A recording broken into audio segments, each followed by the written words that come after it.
20 कलमी, 40 कलमी, 5 कलमी, 8 कलमी कार्यक्रमाच्या घोषणा झाल्या आणि गरिबी हटाव हा नारा काँग्रेसने दिला. पण या देशातल्या गाव गरीब मजदूर शेतकऱ्याची गरिबी नाही हटली. काँग्रेसच्या नेत्यांची, कार्यकर्त्यांची, चेले चपाट्यांची आणि चमच्यांची मात्र गरिबी हटली. या 60 वर्षामध्ये चुकीचं आर्थिक धोरण आणि भ्रष्ट प्रशासनामुळे देशाचा सत्यानाश झाला. त्यामुळे नेहरूजींच्या सरकारने त्यावेळी रशियाच्या विचारधारेचा त्यांच्यावर प्रभाव होता आणि त्याचा परिणाम असा झाला की आज मोठ्या प्रमाणावर आपल्या देशामध्ये जो विकास व्हायला पाहिजे होता तो काही झाला नाही.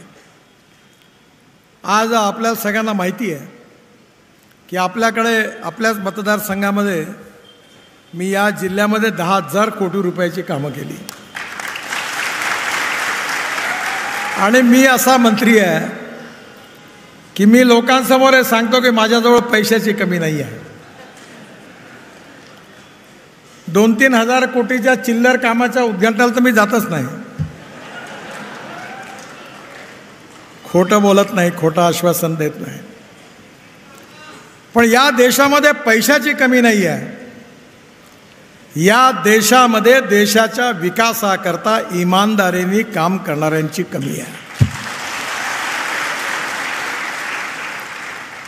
काँग्रेसच्या काळामध्ये केवळ आश्वासनं दिल्या गेली आणि म्हणून 10 वर्षामध्ये भारत सरकारमध्ये मोदीजींच्या नेतृत्वाखाली आमच्या भारत सरकारने जे काम केलं, जे काँग्रेसने 60 वर्षामध्ये केलं नाही ते 10 वर्षामध्ये आमच्या सरकारने करून दाखवलं.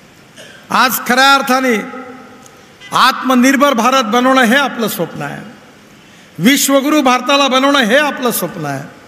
$5 ट्रिलियन इकॉनॉमी बनवणं, जगातली 3री मोठी अर्थव्यवस्था बनवणं आणि या देशातल्या गाव गरीब मजदूर शेतकऱ्याचं कल्याण करणं हे आपलं उद्दिष्ट आहे. भारतीय जनता पार्टीच्या उद्दिष्टामध्ये 3 गोष्टी आमच्या कार्यालयासमोर मी अध्यक्ष असताना आम्ही दिल्या, तशा आजही आहेत की राष्ट्रवाद, राष्ट्र की सर्वांगीण प्रगती और विकास हे आमचं उद्दिष्ट आहे. गुड गव्हर्नन्स अँड डेव्हलपमेंट, जर राष्ट्राचा विकास करायचा असेल तर सुशासन असलं पाहिजे आणि विकास असला पाहिजे.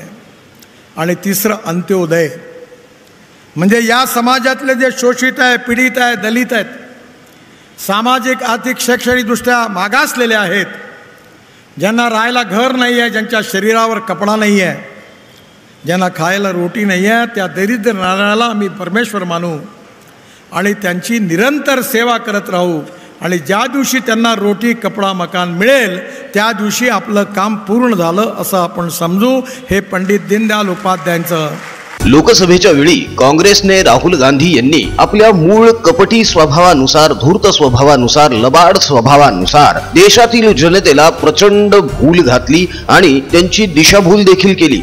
खटाखट 8,500 रुपये तुमच्या बँक अकाउंट मध्ये येतील असं प्रलोभन दाखवलं आणि भारतीय जनता पक्ष जर सत्तेत आला तर तो संविधान बदलून टाकेल अशी खोटी आरोळी सुद्धा उठवली. अनेकांनी या गोष्टीवर विश्वास ठेवला, ज्याचा फटका लोकसभेच्या निवडणुकीमध्ये मतदानावर झाला आणि भारतीय जनता पक्षाच्या जागा कमी झाल्या. मात्र तरी देखील देशाच्या करोडो लोकांनी नरेंद्र मोदी यांच्यावर विश्वास दाखवत पुन्हा एकदा नरेंद्र मोदी यांना 3ऱ्यांदा सत्तेमध्ये आणलं आणि पंतप्रधान बनवलं. मित्रांनो, आता महाराष्ट्रामध्ये 20 नोव्हेंबरला विधानसभेच्या निवडणुका होणार आहेत. या विधानसभा निवडणुकांच्या दरम्यान सुद्धा काँग्रेस, उद्धव ठाकरे आणि शरद पवार यांच्यातर्फे पुन्हा खोटे नरेटिव्ह चालवले जाणार आहेत. मात्र आता यांच्याकडे अजिबातच मुद्दा राहिलेला नाहीये की संविधान बदलणार आहेत.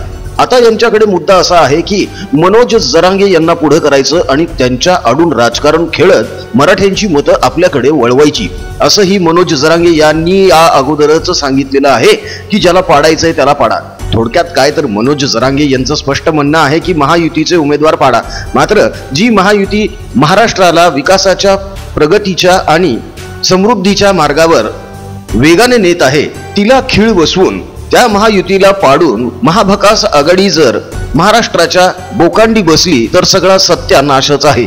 काँग्रेसने आजपर्यंत कसं घाणेरडं राजकारण केलेलं आहे हे नितीनजी गडकरी यांनी आपल्या भाषणातून स्पष्टपणे सांगितलेलं आहे।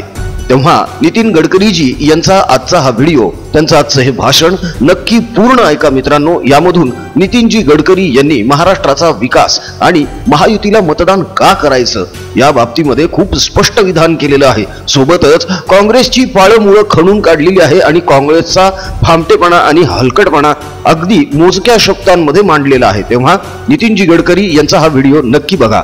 नितीनजी गडकरी यांचं हे पूर्ण भाषण ऐकण्याआधी तुम्हाला आमची एक छोटीशी विनंती आहे। प्रपंच परिवाराने नुकतंच हिंदू प्रपंच हे YouTube चॅनल चालू केलेलं आहे, ज्यावरून प्रभू श्री रामाचं पवित्र आणि मूळ भजन सादर करण्यात आलेलं आहे। सर्व धर्म समभावाची पोंगी वाजवत तथाकथित महात्म्याने ज्या पवित्र आणि मूळ राम भजनामध्ये अल्लाह घुसडवून ते राम भजन भ्रष्ट करून टाकलं, ते मूळ राम भजन काय आहे हे जाणून घेण्यासाठी डिस्क्रिप्शन बॉक्स मध्ये दिलेल्या लिंकला क्लिक करा। आपलं आराध्य दैवत प्रभू श्री रामांचं हे पवित्र आणि मूळ भजन नक्की ऐका। आपल्या घरातल्या लहानग्यांना सुद्धा नक्की ऐकवा, त्यांच्याकडून हे पाठ करून घ्या। खूप सुंदर, सोपं आणि साधं भजन आहे।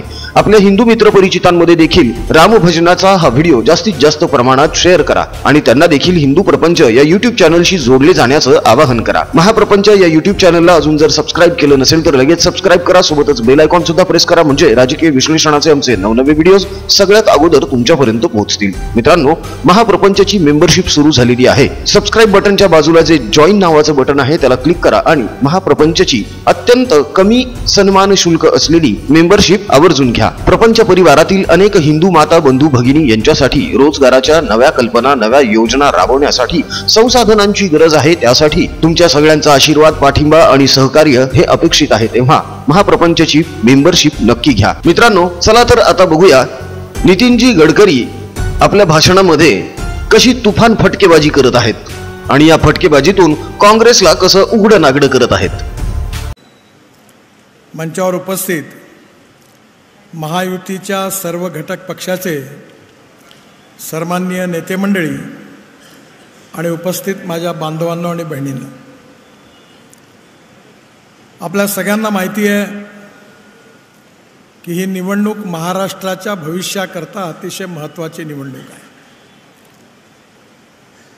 कारण या निवडणुकीमध्ये कोणा उमेदवाराचं भविष्य ठरणार नाही, पण जर योग्य उमेदवाराला आपण निवडून दिलं तर या अंबेजोगाई शहराचं, मराठवाड्याचं आणि महाराष्ट्राचं भविष्य बदलल्याशिवाय राहणार नाही।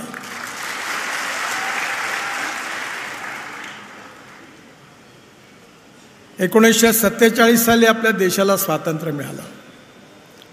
आज 75 वर्ष झाली आणि या 75 वर्षाच्या काळामध्ये काँग्रेस पक्षाला जवळपास 60 वर्ष राज्य करण्याची संधी मिळाली। ग्रामपंचायत काँग्रेसची होती, जिल्हा परिषद काँग्रेसची होती, पंचायत समिती काँग्रेसची होती, मुंबईत राज्य काँग्रेसचं होतं, दिल्लीत राज्य काँग्रेसचं होतं। बैलजोडी होती, लोकांनी बैलजोडीवर ठप्पे मारले। मग गाय वासरू आला, गाय वासरूवर ठप्पे मारले। मग पंजा आला, मग पंजावर ठप्पे मारले। आणि आज काँग्रेस अनेक वेळा तुटली आणि अनेक वेळा बदलली। काँग्रेसने गरिबी हटावचा नारा दिला होता। 20 कलमी, 40 कलमी, 5 कलमी, 8 कलमी कार्यक्रमाच्या घोषणा झाल्या आणि गरिबी हटाव हा नारा काँग्रेसने दिला। पण या देशातल्या गाव गरीब मजदूर शेतकऱ्याची गरिबी नाही हटली। काँग्रेसच्या नेत्यांची, कार्यकर्त्यांची, चेले चपाट्यांची आणि चमच्यांची मात्र गरिबी हटली। या 60 वर्षामध्ये चुकीचं आर्थिक धोरण आणि भ्रष्ट प्रशासनामुळे देशाचा सत्यानाश झाला। गावं निग्लेक्ट केल्या गेली। मी आता एका कमिटीचा अध्यक्ष आहे, फायनान्स मिनिस्टरही माझ्याबरोबर आहेत। त्या काळामध्ये एअर इंडिया, इंडियन एअरलाईन्स सुरू केली, 70,000 कोटीचा घाटा। स्टील फॅक्टरी सुरू केल्या, घाटा। कर्नाटकमध्ये सोन्याची खाण सुरू केली, घाटा। म्हणजे चुकीचं आर्थिक नियोजन केल्यामुळे उलट लोकांचाही नुकसान झालं आणि देशाचाही फायदा झाला नाही। ज्या काळामध्ये एकच एअरलाईन्स होती, त्यावेळी नागपूर ते मुंबई तिकीट 10,000 रुपये होतं आणि ज्यावेळी प्रायव्हेट एअरलाईन्स सुरू झाली तर 4,000 रुपयावर आलं. त्यामुळे नेहरूजींच्या सरकारने त्यावेळी रशियाच्या विचारधारेचा त्यांच्यावर प्रभाव होता आणि त्याचा परिणाम असा झाला की आज मोठ्या प्रमाणावर आपल्या देशामध्ये जो विकास व्हायला पाहिजे होता तो काही झाला नाही. आज आपल्या सगळ्यांना माहिती आहे की आपल्याकडे आपल्याच मतदारसंघामध्ये मी या जिल्ह्यामध्ये 10,000 कोटी रुपयाची कामं केली आणि मी असा मंत्री आहे की मी लोकांसमोर हे सांगतो की माझ्याजवळ पैशाची कमी नाही आहे. 2-3 हजार कोटीच्या चिल्लर कामाच्या उद्घाटनाला तर मी जातच नाही. खोटं बोलत नाही, खोटं आश्वासन देत नाही. पण या देशामध्ये पैशाची कमी नाही आहे. या देशामध्ये देशाच्या विकासाकरता इमानदारीने काम करणाऱ्यांची कमी आहे. काँग्रेसच्या काळामध्ये केवळ आश्वासनं दिल्या गेली आणि म्हणून 10 वर्षामध्ये भारत सरकारमध्ये मोदीजींच्या नेतृत्वाखाली आमच्या भारत सरकारने जे काम केलं, जे काँग्रेसने 60 वर्षामध्ये केलं नाही ते 10 वर्षामध्ये आमच्या सरकारने करून दाखवलं.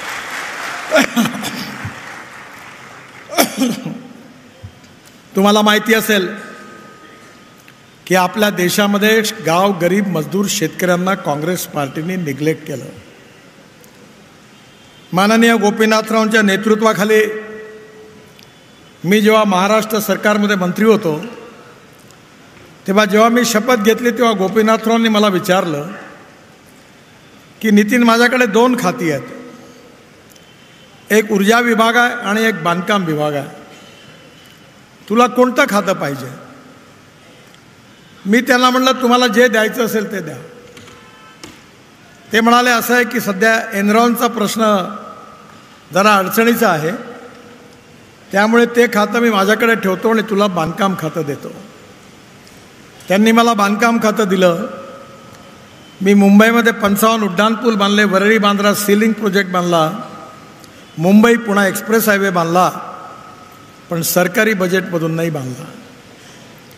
मी असं ठरवलं की महाराष्ट्रातल्या प्रत्येक गावाला जायला मजबूत रस्ता करायचा आणि म्हणून मुंबई पुणे एक्सप्रेस हायवे, 55 उड्डाणपूल आणि वरळी बांद्राकरता मी मार्केटमधून लोकांकडनं पैसे उभे केले आणि सगळं PWDचं बजेट गावं जोडण्याकरता जवळपास 16,000 गावांना मजबूत रस्त्याने जोडायचं काम केलं.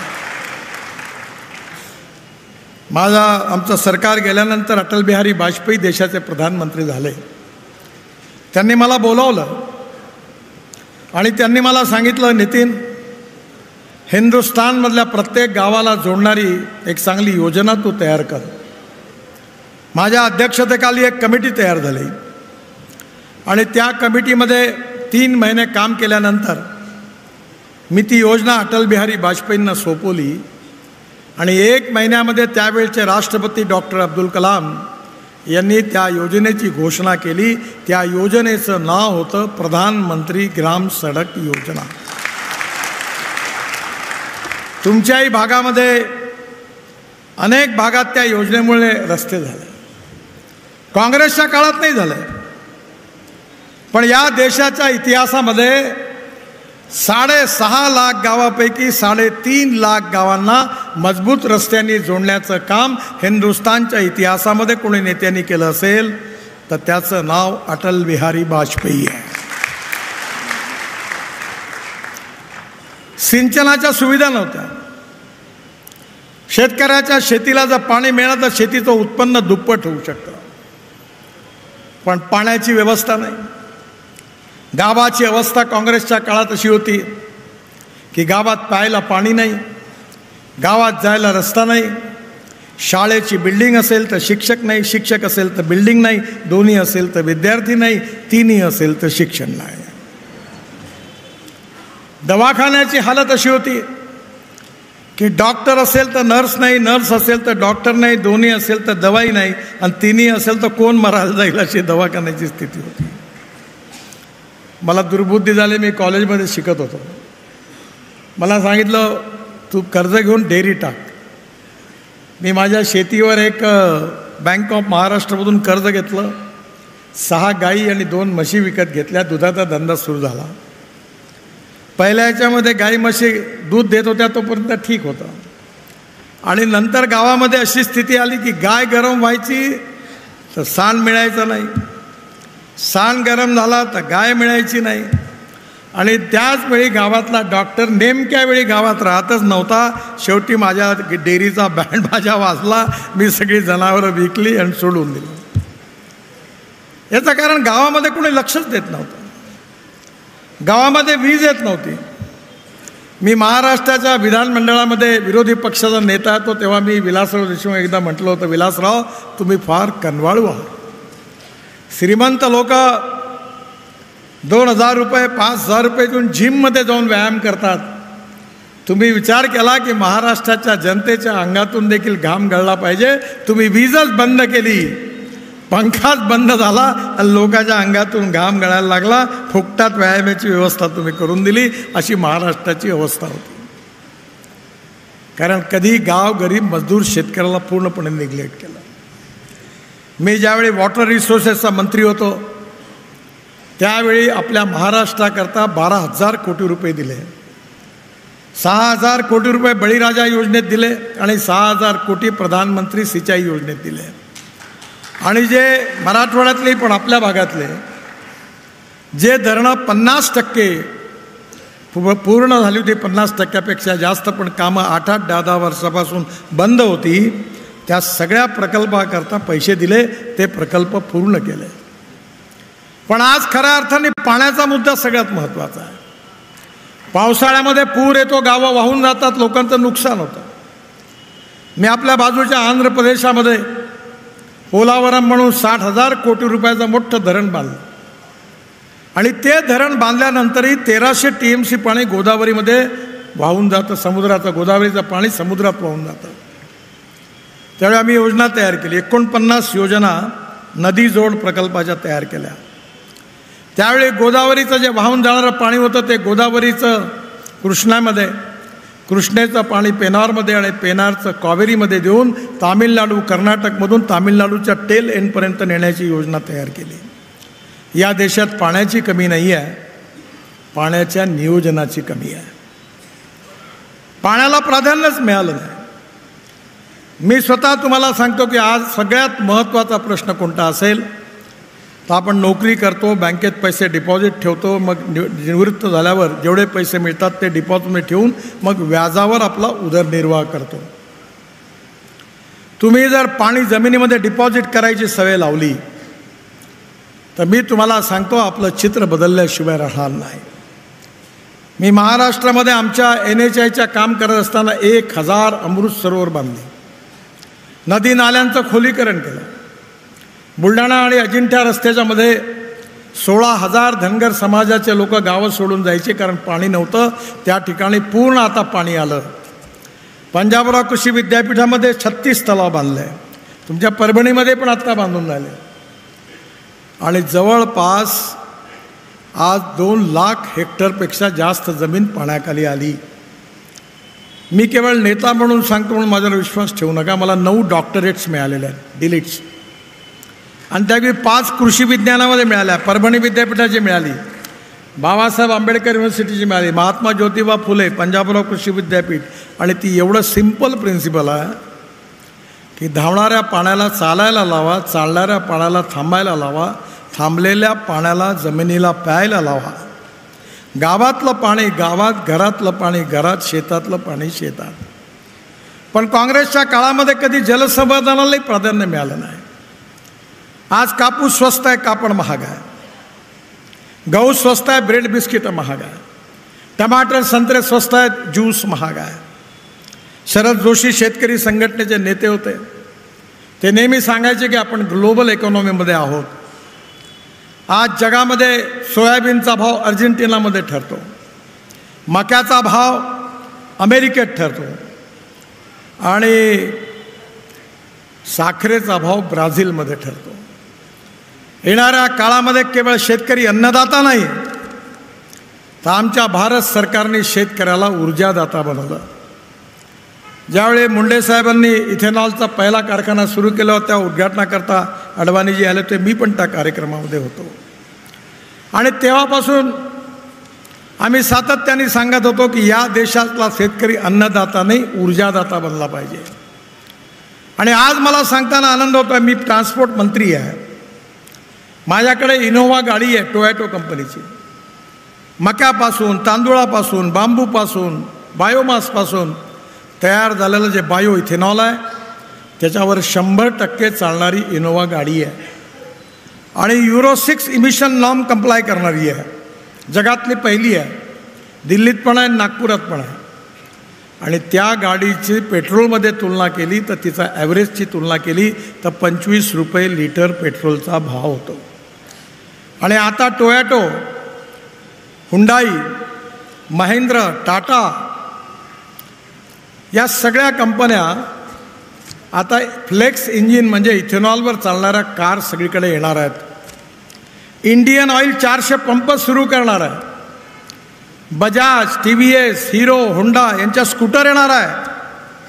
आणि आपल्या शेतकऱ्यांनी तयार केलेलं इथेनॉल, या देशातलं पेट्रोल समाप्त होऊन शेतकऱ्यांनी तयार केलेल्या इथेनॉलवर आपल्या गाड्या चालणार आहे. आणि खऱ्या अर्थाने 22 लाख कोटी रुपयाचं आपलं इम्पोर्ट आहे. शेतकरी समृद्ध झाला पाहिजे, संपन्न झाला पाहिजे. स्मार्ट शहर नाही, स्मार्ट विलेज देखील तयार झालं पाहिजे. पुन्हा एकदा गावामधला तरुण गावाकडे वापस आला पाहिजे, हे शक्य आहे. पण त्याकरता योग्य धोरणांची गरज आहे.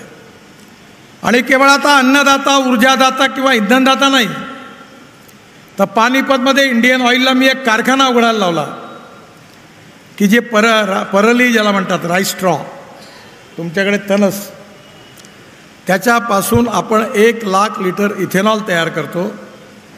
आणि जवळपास 150 टन पर डे डांबर बिटुमिन तयार होत आहे. आणि 88,000 टन पर इयर हवाई इंधन, बायो ॲव्हिएशन फ्युएल तयार होणार आहे. झालं, तयार होणं सुरू झालं आहे.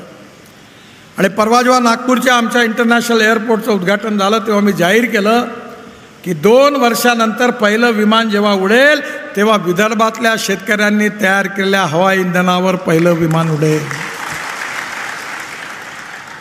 तो दिवस आता दूर नाही आहे. पण हे का झालं?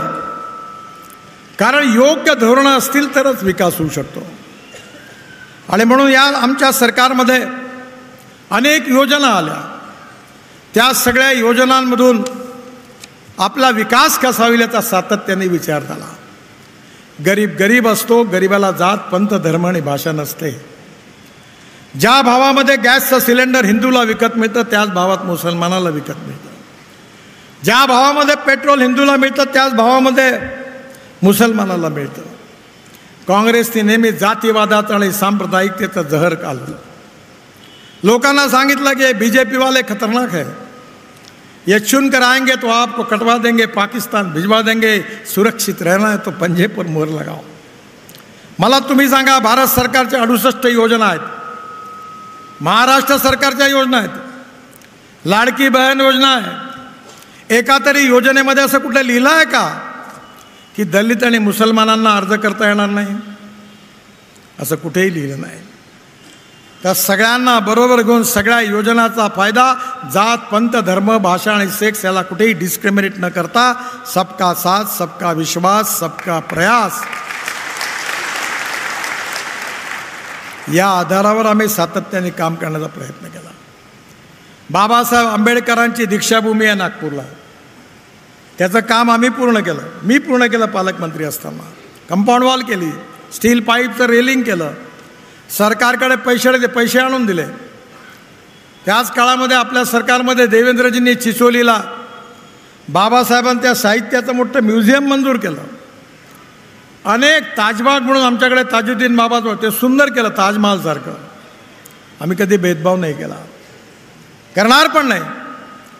कारण आमचा याच्यावर विश्वास आहे की कुठलाही माणूस हा जात पंथ धर्म भाषा आणि सेक्सनी मोठा नाही, आपल्या गुणांनी मोठा आहे. आपण कधी छत्रपती शिवाजी महाराजांची जात विचारतो का? आपण कधी बाबासाहेब आंबेडकरांची जात विचारतो का? आपण कधी महात्मा ज्योतिबा फुलेंची जात विचारतो का? आपण कधी राजर्षी शाहू महाराजांची जात विचारतो का? आपण कधी गजानन महाराजांची, गाडगे बाबांची, तुकडोजी महाराजांची कधी जात विचारतो? ज्ञानेश्वर महाराजांची, तुकाराम महाराजांची जात विचारतो? नाही विचारत. त्यांचं कार्य बघतो.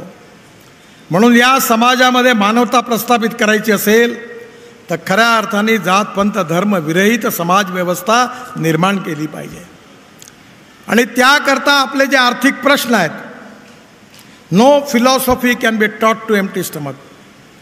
आणि त्यामुळे जोपर्यंत आपण आर्थिकदृष्ट्या समृद्ध संपन्न होत नाही तोपर्यंत आपलं भविष्य बदलू शकत नाही.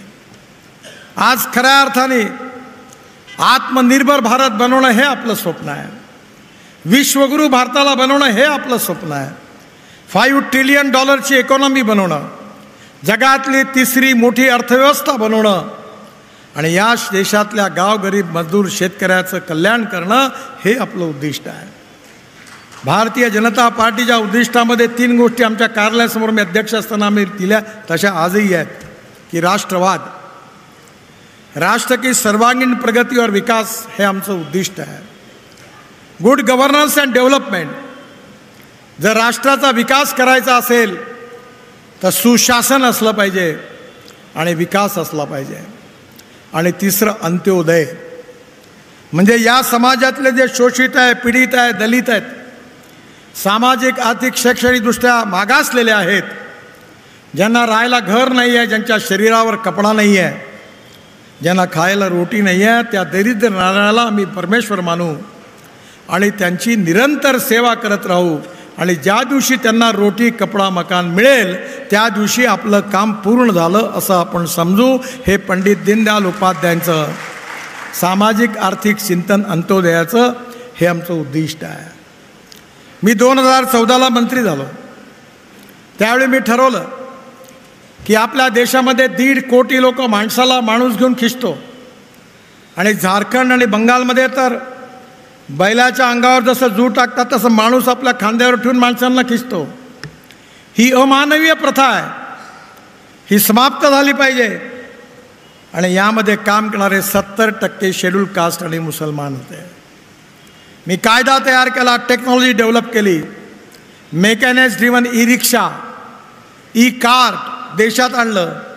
1 क्विंटलचा पोता आपल्या पाठीवर ठेवणारा मजदूर आता तुम्हाला मिळत नाही, कारण आता इलेक्ट्रिक ड्रिव्हन ई रिक्षामधून सामान जातं आणि माणसं जायला सुरुवात झाली आणि खऱ्या अर्थाने मानवी शोषण समाप्त झालं.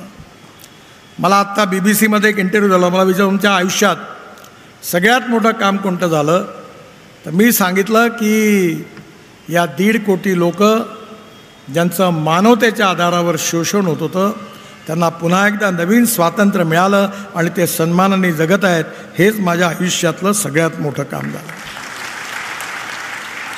पण काँग्रेसवाले जातीवादाचा आणि सांप्रदायिकतेचा जहर कालवून राहिल्यात. मागच्या लोकसभेच्या निवडणुकीमध्ये प्रचार केला गेला की आम्ही जर निवडून आलो, भारतीय जनता पार्टीला 400 जागा मिळाल्या तर बाबासाहेबांचं संविधान बदलणार. बाबासाहेबांचं संविधान आम्ही बदलवणार नाही, बदलवू देणार नाही आणि कधी बदलणार नाही, हा विश्वास मी आपल्या सगळ्यांना. मी लॉ ग्रॅज्युएट आहे. फायनल इयरला आम्हाला संविधानाचा पेपर आहे. संविधान 4 भागामध्ये आहे. एक संविधानाचे मूलतत्व आहेत. सुप्रीम कोर्टामध्ये आजपासून 40-45 वर्षापूर्वी एक केस झाली होती आणि त्या केसमध्ये चीफ जस्टिस ऑफ इंडिया आणि 10 न्यायमूर्ती असं 11 जणांचं खंडपीठ होतं. आणि त्या खंडपीठाने निर्णय दिलेला आहे की silent features of the constitution cannot be change. घटनेचे मूलभूत तत्व बदलू शकत नाही जे बाबासाहेबांनी लिहून ठेवलेली आहे. ही मूलभूत तत्व कोणती आहे? ही मूलभूत तत्व आहे लोकतंत्र, समाजवाद, धर्मनिरपेक्षता, freedom of speech, fundamental right. हे कधीच बदलू शकत नाही.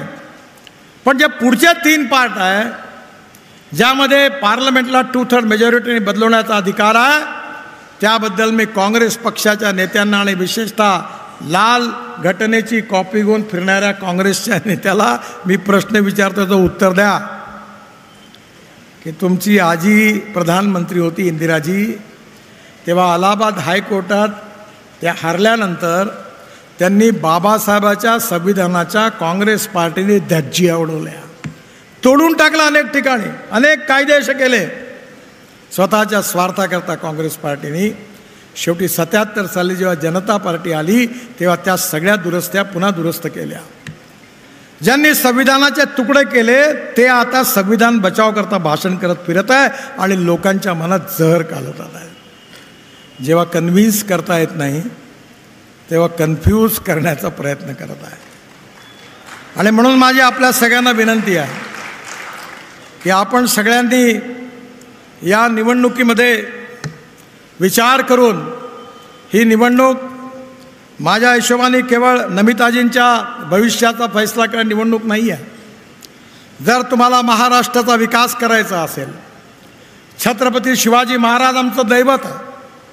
बाळासाहेब ठाकरे नेहमी म्हणायचे शिवशाही, आणि छत्रपती शिवाजी महाराजांचं वर्णन आहे यशवंत, कीर्तिवंत, वरदवंत, सामर्थ्यवंत, जाणता राजा, निश्चयाचा महामेरू, बहुत जनासी आधारू, अखंड स्थितीचा निर्धारू, श्रीमंत योगी, आदर्श राजा, आदर्श पिता, आदर्श प्रशासक. सेक्युलर शब्दाचा अर्थ इंग्लिश डिक्शनरीमध्ये धर्मनिरपेक्षता नाही आहे. सेक्युलर शब्दाचा अर्थ आहे सर्व धर्म समभाव. आणि छत्रपती शिवाजी महाराजांनी अनेक युद्ध जिंकल्यानंतर कधी परधर्मीयांच्या कुठल्याही पूजास्थानावर आघात केला नाही. विरोधकांना जिंकल्यानंतर ज्या आया बहिणी होत्या त्यांना पुन्हा एकदा मानाने सन्मानाने सण आणि ओटी भरून त्यांना त्यांच्या घरी पोहोचवून देण्याचं काम दिलं. अशा प्रकारचा आदर्श राजा कोणी होता तर छत्रपती शिवाजी महाराज होते. महात्मा गांधींनी सांगितलं की आम्हाला रामराज्य या देशात आणायचं आहे. रामराज्य म्हणजे खऱ्या अर्थाने मर्यादा पुरुषोत्तम प्रभू रामचंद्र हे खऱ्या अर्थाने आदर्शाचे प्रतीक होते. आणि म्हणून शिवशाही असेल की रामराज्य असेल, ते रूपांतर या महाराष्ट्राचं आपल्याला करायचं आहे. आणि ते करायचं असेल तर योग्य दिशा, योग्य नीती आणि योग्य नेतृत्व असेल तरच हे बदलू शकतं. आणि म्हणून या महाराष्ट्राचं भविष्य बदलवण्याकरता, या महाराष्ट्राला सुखी समृद्ध संपन्न बनवण्याकरता खऱ्या अर्थाने महायुतीचं सरकार आलं तरच हे भविष्य बदलू शकतं. आणि म्हणून माझी आपल्या सगळ्यांना विनंती आहे की माझा विमलताईंशी फार जवळचा संबंध होता. विमलताईंनी या भागामध्ये खूप सुंदर काम केलं आणि आज त्यांच्या एक प्रकारे वारस म्हणून नमिताताई या ठिकाणी उभ्या आहेत. उच्च विद्या विभूषित आहेत. आता मला पंकजाताई सांगत होत्या की या ठिकाणी जास्तीत जास्त हुशार, शिकलेले, चांगले लोक राजकारणात आले पाहिजे, आमदार खासदार झाले पाहिजे, असा प्रयत्न मी करायचं ठरवलं आहे. का चांगला माणूस पाहिजे, का शिकलेला माणूस पाहिजे, त्याला लोकांचे प्रश्न समजले पाहिजे. त्याला लोकांचे प्रश्न केवळ समजून चालणार नाही तर समजलेले प्रश्न सोडवून दाखवण्याची ताकद असली पाहिजे. असं कर्तृत्व, नेतृत्व आणि वक्तृत्व तिन्ही ज्यांच्या ठायी आहे अशा नमिताताई आपल्या युतीच्या उमेदवार आहेत. ही भूमी खरं म्हणजे आपल्या रेणुका मातेचं मोठं इथे दर्शन घ्यायला मी एकदा येऊन गेलो.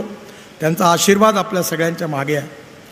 पण त्याहीपेक्षा आमच्या पक्षाला महाराष्ट्रात ज्यांनी विस्तार केला, ज्यांच्या प्रयत्नांमुळे ज्या 2 नेत्यांनी आमच्या पक्षाला मान्यता मिळवून दिली आणि आज एवढा मोठा पक्ष महाराष्ट्रात तयार झाला, ते प्रमोद महाजन आज याच आपल्या गावातले होते आणि गोपीनाथ रॉय पण मराठवाड्यातले होते.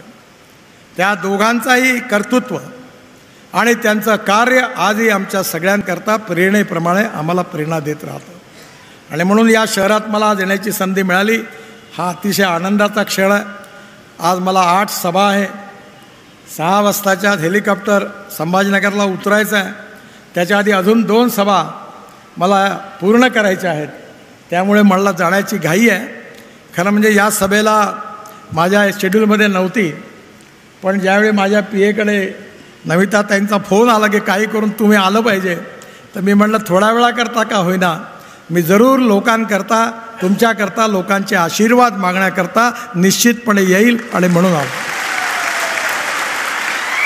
आपण त्यांना प्रचंड मताने विजयी करा आणि मी तुम्हाला गॅरंटी देतो की तुमचं मत वाया गेलं असं तुम्हाला कधी वाटणार नाही. इथला जो 4 लेनचं एक्सटेन्शन आहे बर्दापूर टू अंबेजोगाई हा जो राष्ट्रीय महामार्ग आहे त्याच्यात बरीच गर्दी आहे. मला प्रीतमने बऱ्याच वेळा प्रीतमच्या मंड्याने मी ती आली तेवढे सगळे कामं केले. मला ती म्हणू शकत नाही जेवढे कागद आणले तेवढे सगळे केले. हेही पण काम प्रोसेसमध्ये असेल काळजी करू नका. आणि मी फोकनार लीडर नाही बरं. मैं जो बोलता हूँ डंके की चोट पर पूरा करता हूँ. मी खोटं बोलत नाही खोटं आश्वासन देत नाही. तुमचं 4 लेनचं काम 6 महिन्याच्या आत सुरू होईल. मी माझा वादा पूर्ण करेन पण तुम्ही पण मला दिलेला वादा पूर्ण करा. नमिताताईंना निवडून द्या ही विनंती करतो. माझं भाषण संपवतो. माझ्याबरोबर जोरात म्हणा भारत माता की, भारत माता की, भारत माता की. धन्यवाद. नमस्कार. नितीनजी गडकरी यांनी हे देखील सांगितलेलं आहे की पाण्याचं योग्य नियोजन जर केलं गेलं नाही तर आपलं भविष्य अंधकारमय असणार आहे. अहो वाहणाऱ्या पाण्याला थांबवा आणि त्या थांबलेल्या पाण्याला जमिनीमध्ये जिरवा. इतकी साधी सोपी गोष्ट जर करण्यात आली तर मराठवाड्यासह महाराष्ट्रातील पाण्याचा प्रश्न हा कायमचा निकाली लागू शकतो. इन्व्हेस्टमेंट्स ही आपण बचतीवर का करत नाही? आपण आपली संसाधनं आपली यंत्रणा पाणी अडवण्यासाठी पाणी जिरवण्यासाठी वापरायला पाहिजे होती. मात्र काँग्रेसची चुकीची जी धोरणं होती त्या चुकीच्या धोरणांमुळे देशाला किती मोठा फटका बसलेला आहे, किती मोठं नुकसान सहन करावं लागलेलं आहे याची आकडेवारीच नितीनजी गडकरी यांनी आपल्या या भाषणातून जाहीर केली. विचार करा मित्रांनो, असंच घाणेरडं राजकारण आणि अशीच चुकीची नीती भकास आघाडी महाराष्ट्राच्या भोकांडी लादण्याचा पूर्ण प्रयत्न करत आहे. त्यासाठीच शरद पवार, उद्धव ठाकरे आणि काँग्रेसचे नाना पटोले सारखे आणि भोंगा राऊतांसारखे नेते महाराष्ट्रामध्ये परत एकदा खोटा नरेटिव्ह पसरवण्याचा पूर्ण प्रयत्न करत आहेत. मात्र मित्रांनो, त्यांच्या या खोट्या नरेटिव्हला अजिबातच भीक घालू नका, बळी पडू नका. हे संविधान बदलणार किंवा मुस्लिमांचे अधिकार काढून घेणार वगैरे वगैरे वगैरे असल्या भंपक गोष्टी करतील. मात्र यावर अजिबातच विश्वास ठेवू नका. नितीनजी गडकरी यांनी तर स्पष्टपणे सांगितलेलं आहे की संघाची तर शिकवणच अशी आहे की जातीपातीमध्ये अजिबातच अडकायचं नाही. जाती धर्मामध्ये अडकून कधीच जातीभेद धर्मभेद करायचा नाही. मदत करत असताना, एखाद्याची हेल्प करत असताना त्याची जात आणि धर्म बघायचा नाही. ही RSS ची शिकवण आहे आणि या RSS वर बंदी घाला अशी मागणी मुस्लिमांनी शरद पवार, उद्धव ठाकरे आणि काँग्रेसकडे केली. बेशरमपणाचा कळस म्हणजे त्यांची ही मागणी लेखी स्वरूपामध्ये उद्धव ठाकरे, शरद पवार आणि काँग्रेस या तिघांनीही मान्य केलेली आहे. मनोज जरांगे यांच्या रूपानं जातीवादाचं जे भूत शरद पवार यांनी महाराष्ट्राच्या उरावर बसवलेलं आहे ते सुद्धा उतरवणं अत्यंत गरजेचं आहे. आणि म्हणूनच हिंदूंनी एक राहणं खूप गरजेचं आहे. हिंदूंची एकजूट हेच हिंदूंचं अस्तित्व आहे मित्रांनो. तेव्हा 20 तारखेला मतदान करताना ही गोष्ट आवर्जून लक्षात ठेवा.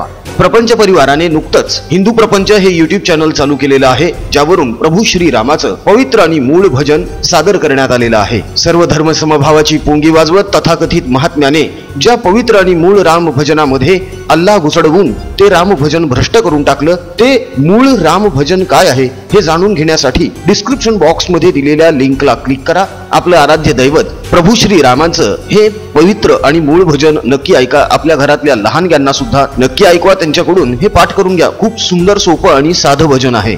आपल्या हिंदू मित्र परिचितांमध्ये देखील राम भजनाचा हा व्हिडिओ जास्तीत जास्त प्रमाणात शेअर करा आणि त्यांना देखील हिंदू प्रपंच या YouTube चॅनलशी जोडले जाण्याचं आवाहन करा. महाप्रपंच या YouTube चॅनलला अजून जर सबस्क्राईब केलं नसेल तर लगेच सबस्क्राईब करा. सोबतच बेल आयकॉन सुद्धा प्रेस करा, म्हणजे राजकीय विश्लेषणाचे आमचे नवनवे व्हिडिओज सगळ्यात अगोदर तुमच्यापर्यंत पोहोचतील. मित्रांनो, महाप्रपंचची मेंबरशिप सुरू झालेली आहे. सबस्क्राईब बटनच्या बाजूला जे जॉईन नावाचं बटन आहे त्याला क्लिक करा आणि महाप्रपंचची अत्यंत कमी सन्मान शुल्क असलेली मेंबरशिप आवर्जून घ्या. घ्या. प्रपंच परिवारातील अनेक हिंदू माता बंधू भगिनी यांच्यासाठी रोजगाराच्या नव्या कल्पना, नव्या योजना राबवण्यासाठी संसाधनांची गरज आहे. त्यासाठी तुमच्या सगळ्यांचा आशीर्वाद, पाठिंबा आणि सहकार्य हे अपेक्षित आहे. तेव्हा महाप्रपंचची मेंबरशिप नक्की घ्या. नितीनजी गडकरी यांचं हे सणसणीत भाषण तुम्हाला कसं वाटलं, त्यांचे विचार तुम्हाला कसे वाटले हे आम्हाला कमेंट्स मध्ये नक्की कळवा. मित्रांनो, आमचा कमेंट बॉक्स तुमच्या प्रतिक्रियांसाठी आतुरतेने वाट बघतोय. तेव्हा पटापट कमेंट्स करायला सुरुवात करा. राजकीय बातम्या, राजकीय घडामोडी, राजकीय अपडेट्स रंगतदार पद्धतीने जाणून घेण्यासाठी बघत